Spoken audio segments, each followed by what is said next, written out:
college. सुप्रभात, मैं आकांक्षा दो कच्छनों से आप सभी के समक्ष अपने विचार प्रस्तुत करने के लिए उपस्थित हूँ। क्यों कहती है दुनिया नारी कमजोर है? क्यों कहती है दुनिया नारी कमजोर है? आज भी नारी के हाथों में घर चलाने की डोर है। दुनिया की पहचान है औरत, हर घर की जान है औरत, बेटी बहन माँ और पत्नी बनकर घर की शान है औरत। कुछ लोग कहते हैं औरत का कोई घर नहीं होता, कुछ लोग कहते हैं कि औरत का कोई घर नहीं होता, पर मेरा यकीन है कि औरत के बिना कोई घर नहीं होता। आजादी के 75 वर्ष बाद भी हमारा देश आज भी एक विकासशील देश है और देश की आर्थिक स्थिति बहुत ही खराब है। किसी भी देश की उन्नति उस देश की महिलाओं की उन्नति से जुड़ी होती है, पर शायद ये लोग नहीं जानते कि महिलाएं भी हमारे देश की आदि शक्ति है और पुरुषों से कदम मिलाकर चलने से देश की पूरी शक्ति बन सकती है। सभी देशों में कुछ प्रभावशाली और कड़े नियम होने चाहिए जिनका सभी के द्वारा पालन किया जाए। ये प्रत्येक भारतीय को महिलाओं के प्रति अपनी सोच बदलने का महिलाओं को सशक्तिकरण पर बनाए गए कड़ाई से पालन करने की आवश्यकता है। महिलाओं को पूरी स्वतंत्रता देने का अधिकार है। महिलाओं को भी अपनी पूर्व विचारधाराओं के बदलने की जरूरत है कि वो कमजोर है या उन्हें कोई धोखा दे सकता है या उनका कोई प्रयोग कर सकता है। ये गलत है। पुरुषों से अधिक शक्ति उनमें, वो पुरुषों से बेहतर कर सकती हैं। जहाँ भी मिले दर झुकने को बंदगी के फूल चढ़ा देती हैं। जहाँ भी मिले दर झुकने को बंदगी के फूल चढ़ा देती हैं। कभी गौर करके देखना दुनिया वालों, 10 साल की बिटिया भी बाप का हौसला बढ़ा देती है।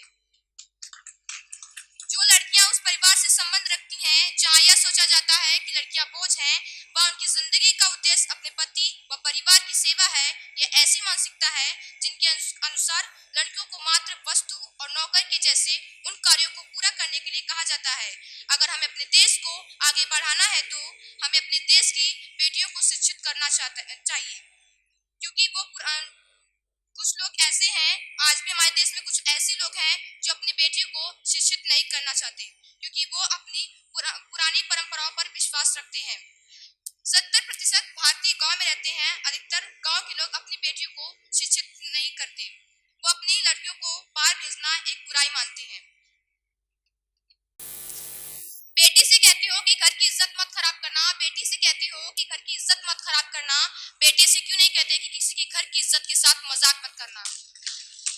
बहुत से लोगों को लगता है कि लड़कियों का केवल एक ही काम है, खाना बनाना और घरेलू काम करना। लोगों के इस नजरिए के कारण आज लड़कियां केवल घरों तक सीमित रह गईं। ऐसी अशिक्षित लोगों की वजह से ऐसे काम हो रहे हैं। अगर हम अपने वास्तविक समाज की बात करें तो केवल लड़कों को ही मौका दिया जाता है कुछ करने का या आगे बढ़ने का। क्यों एक लड़की माँ होने के साथ साथ एक अधिकारी या एक वकील या एक मंत्री या एक डॉक्टर या फिर एक सेना अधिकारी नहीं बनती है? अगर किसी लड़की को कुछ साबित करने का मौका दिया जाए तो उसे उसके पास खुद को साबित करने की शक्ति की कोई सीमा नहीं होती है और वो लड़कों से कंधा मिलाकर चलने लगी तो हमारे देश की अर्थव्यवस्था और भी मजबूत हो जाएगी। बेटी को चाँद जैसा मत बनाओ कि हर कोई घूर के देखे, बेटी को चाँद जैसा मत बनाओ कि हर कोई घूर के देखे, बेटी को सूरज जैसा बनाओ ताकि घूरने से पहले उसकी नजरें झुक जाए। बेटा अगर दीप है, बाती हैं बेटियां, सम्मान से सिर झुका उठाती हैं बेटियां। क्यों मुरझा गए चेहरे बेटी को देखकर, क्यों मुरझा गए चेहरे बेटी को देखकर, बहुएं भी होती हैं किसी की बेटियां। बेटी को भी सम्मान और प्यार अपना दो, बेटी को भी सम्मान और प्यार अपना दो, माँ बाप का सुसार देती हैं बेटियां। थोड़ा सा भी कस पढ़ने से बेटा बिगड़ उठे, थोड़ा सा भी कस पढ़ने पे बेटा बिगड़ उठे, जीवन भर जहर पीती हैं बेटियां। शिक्षा दो हमको सुयोग बनाओ, शिक्षा दो हमें सुयोग बनाओ, बदलो समाज देखो कैसी होती हैं बेटियां। हमें मिलकर महिला सशक्तिकरण पर अमल करना चाहिए। हमारे और आपके जरिए इस देश की सोच बदल सकती है।